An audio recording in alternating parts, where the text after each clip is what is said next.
Muy buenas a todos, espero que se encuentren excelentemente bien en este día, mañana, tarde, noche, cualquiera sea la hora que estén viendo o escuchando este mensaje.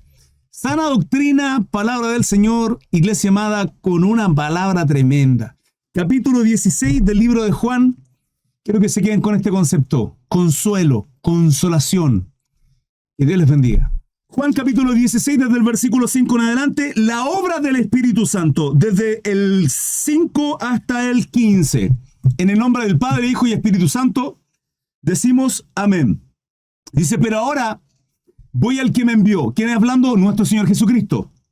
Ahora voy al que me envió. ¿Quién le envió? El Padre. Ahora va Él, dice, y ninguno de vosotros me pregunta, ¿a dónde vas? Dice, antes, o sea, todo lo contrario, dice, porque os he dicho estas cosas, tristeza ha llenado vuestro corazón.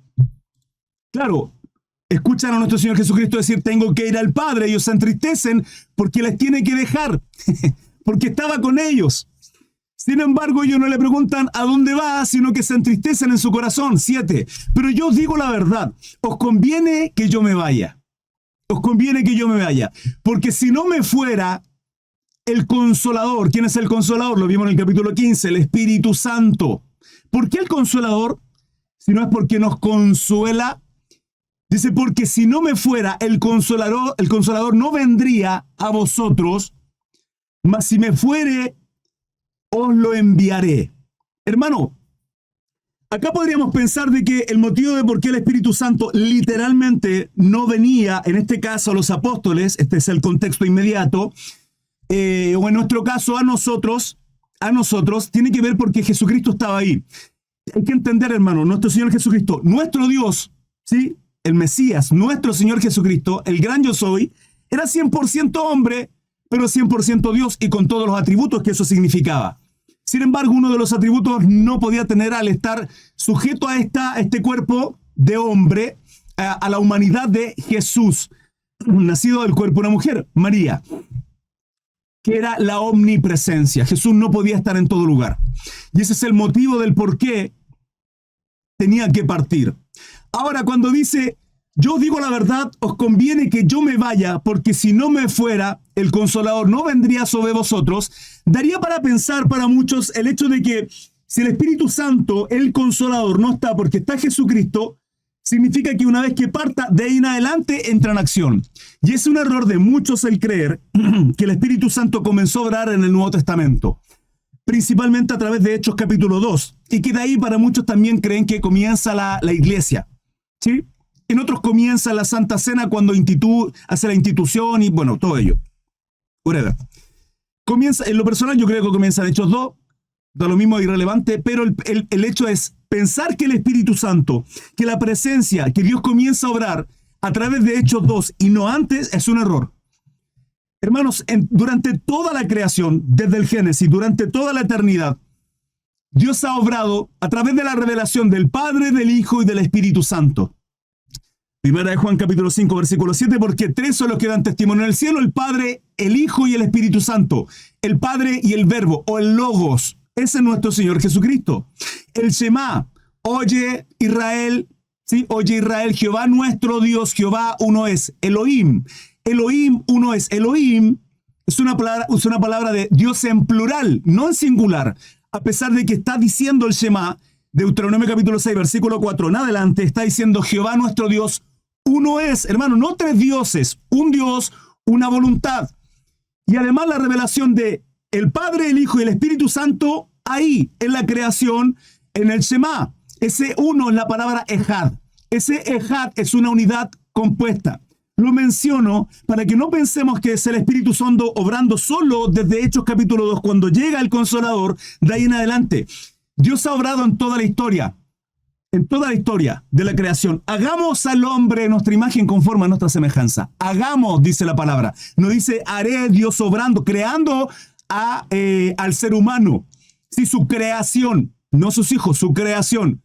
¿Por qué no sus hijos, hermano Cris? Porque hijos somos aquellos que recibimos a nuestro Señor Jesucristo, nos arrepentimos de nuestra vida pasada y vivimos conforme a sus mandamientos.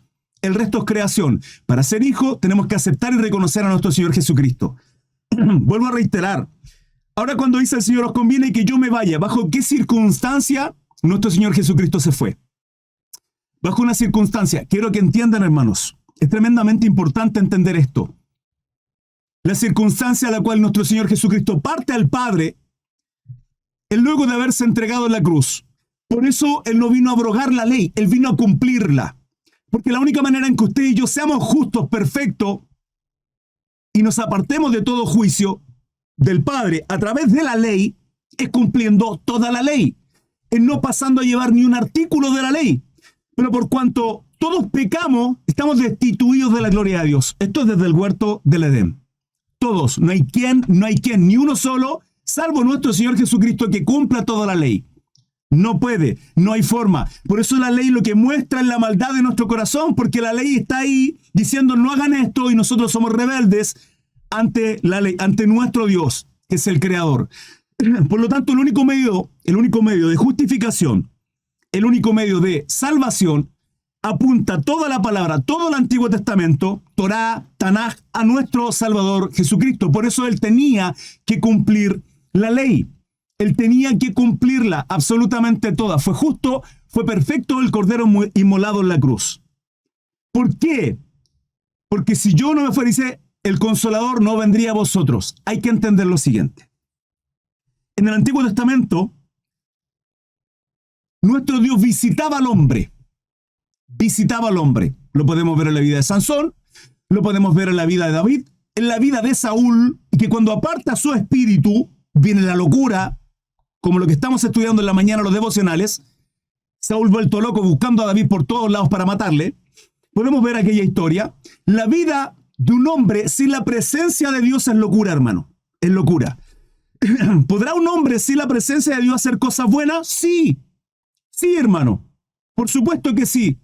En tu nombre no echamos fuera demonios, en tu nombre no profetizamos.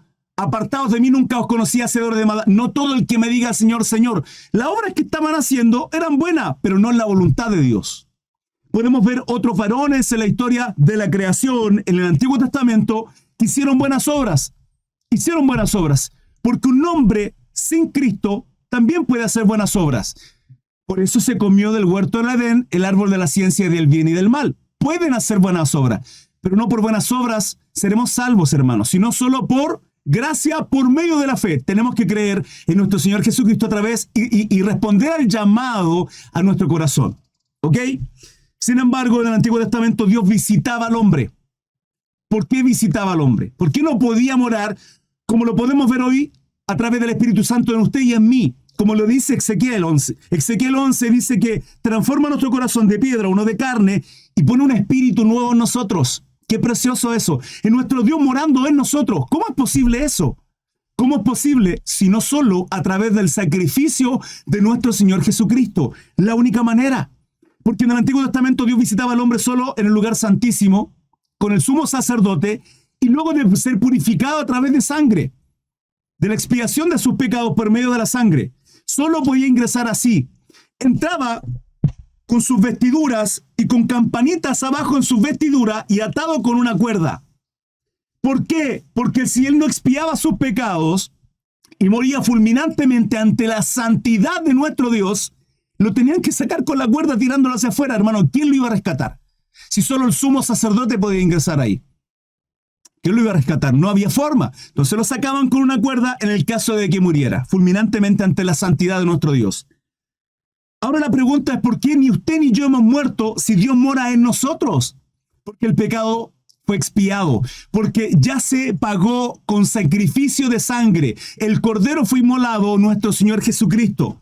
Esta es la revelación que deberíamos tener usted y yo constantemente, a cada momento, todos los días de nuestra vida.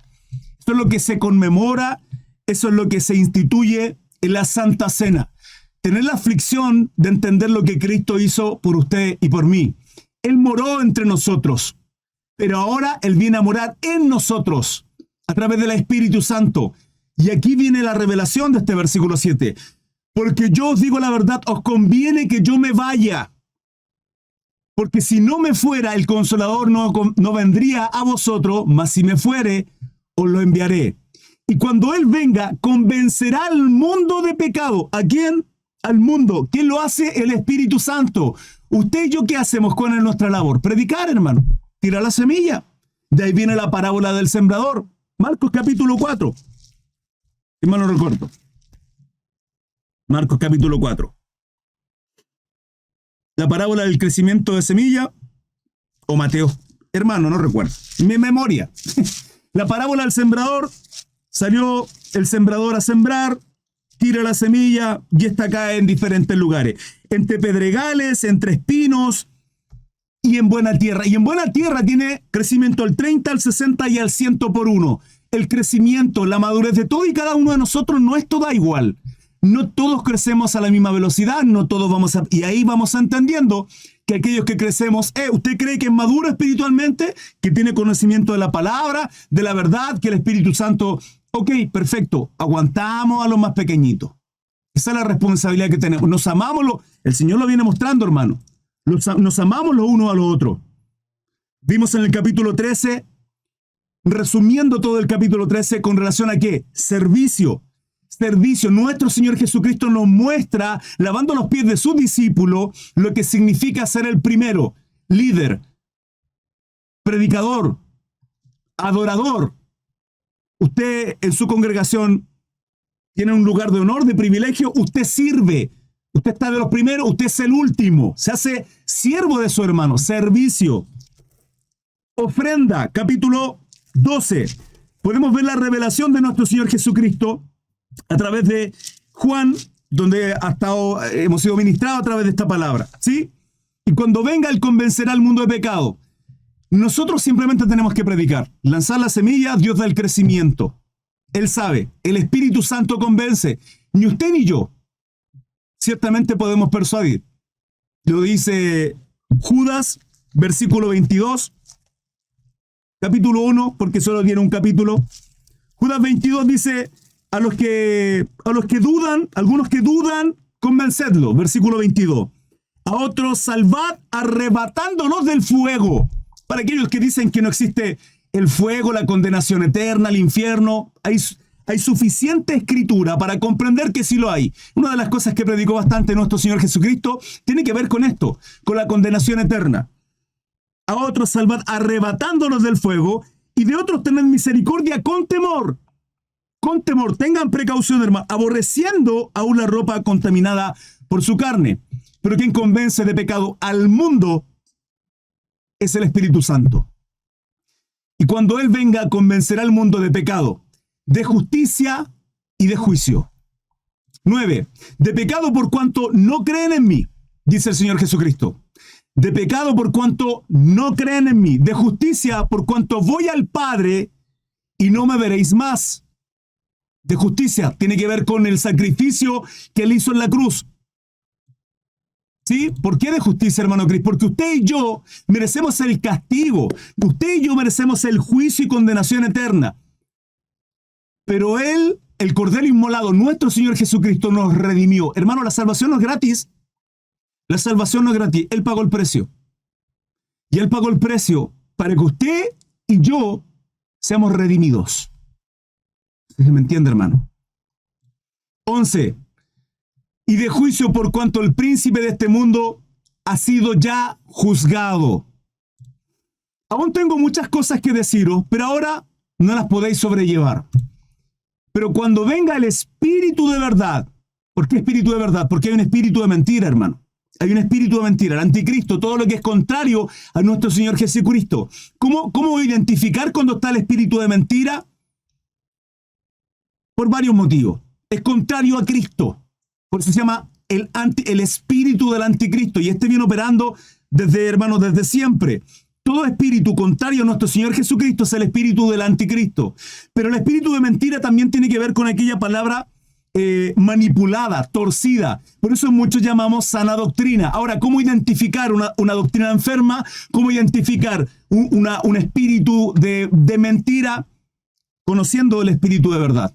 Conociendo la palabra correcta, conociendo un mensaje cristocéntrico, nos acercará a Cristo, nos confrontará el pecado, nos dirá, hermanos, seremos instruidos, seremos discipulados y nos sentiremos incómodos, porque es absolutamente necesario, hermanos. Pero cuando venga el Espíritu de verdad, Él os guiará a toda la verdad.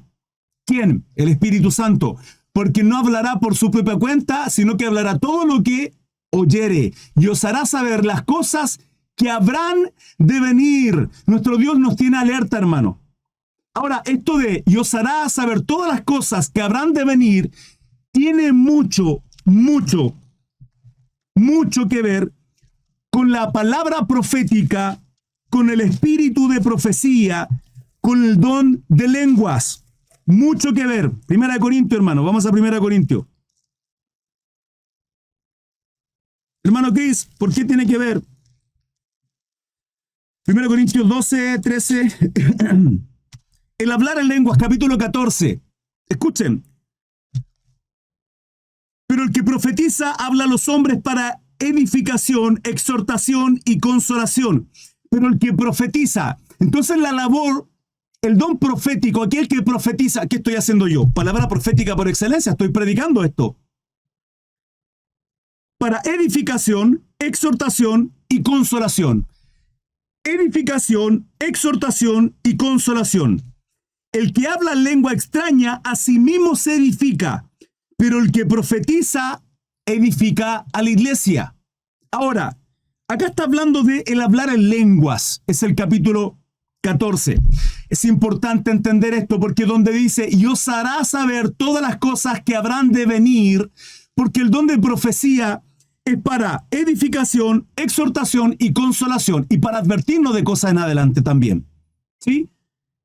Todo tiene que ser filtrado a través de la palabra, y recuerden, un espiritual todo lo juzga. Tenemos que pesar los espíritus. Pero también hay que entender que el versículo 2 dice, porque el que habla en lengua no habla los... Hermano Cris, no existe el don de lengua. Usted puede pensar lo que quiera, hermanito. Sigue siendo mi hermano, siempre y cuando seamos hijos del mismo Dios. Entendemos que nuestro Señor Jesucristo es nuestro Salvador, es nuestro Dios. Doctrinas fundamentales. Estas doctrinas son de segundo y tercer orden. ¿Sí? Se le llama el triage teológico. Pero es importante entender esto. Si usted cree que no hay don de lengua, hermano, no pasa nada. La palabra es suficiente para comprender de que sí lo hay. Aunque usted no crea, no deja de existir. Hermano, críe que en Hechos capítulo 2, no estoy leyendo Hechos capítulo 2.